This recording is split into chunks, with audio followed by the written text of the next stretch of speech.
Have you ever considered all the lucky coincidences that happened to make you who you are, live where you live, and know the people you do? I thought of all that had to happen before Saba and I met, and this is what I came up with. We're all lucky that in one moment of creation, all the cosmic rules that let the universe function the way it does happened. Those rules mean that stars are actually giant factories that turn basic elements into more complex elements. We are all, literally, stardust. We're even luckier that just the right complex elements clump together around just the right size star to let some really exciting stuff happen. At first it was random.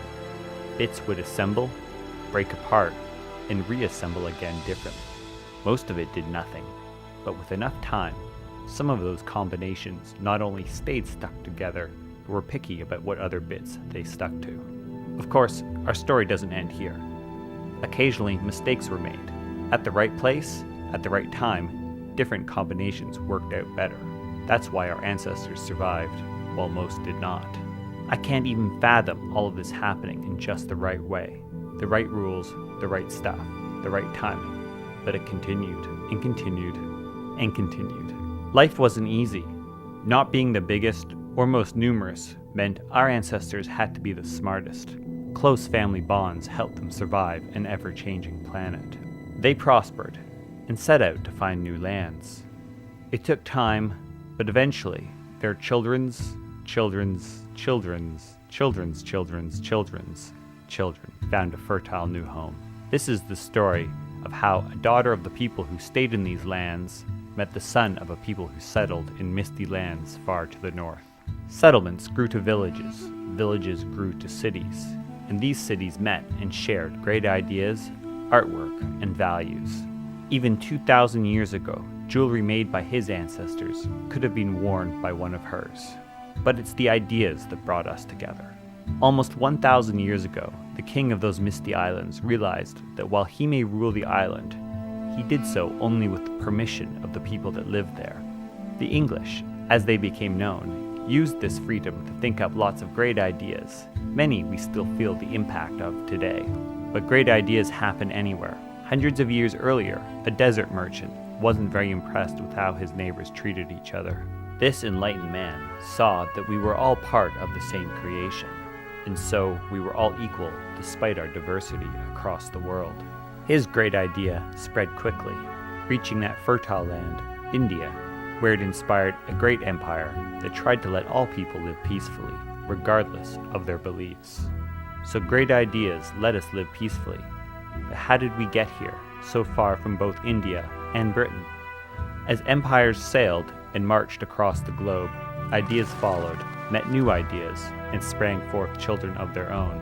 One was that the lands conquered by empires should rule themselves, and that everyone should have a say in how their country is governed. Canada was the fruit of that great idea, and an opportunity for my ancestors just over 100 years ago. But freedom didn't happen everywhere at once. Before it could reach India, the world had to turn itself upside down, as great ideas fought terrible ones. Considering that 1 in 3 young men who fought in the First World War died, it's very fortunate that this one lived to return to Canada, marry, and have a son and daughter. What luck, too, that his son met this woman, and through an entirely different story of lucky coincidences, they had 3 sons. One is very necessary to this story. But before that could happen, we need 2 more ideas, one great and one terrible, but both necessary for our story's conclusion. First, the terrible idea.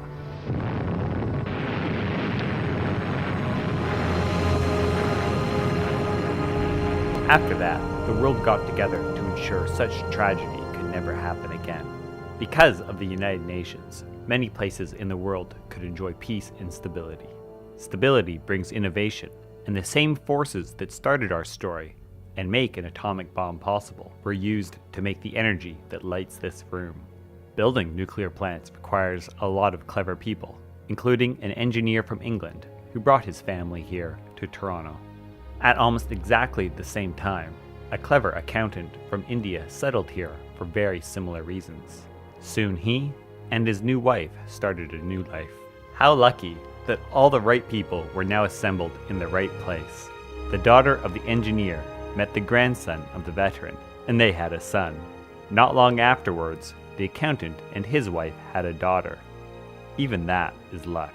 The little boy and girl grew up on opposite sides of the city, surely never meeting, although maybe they did.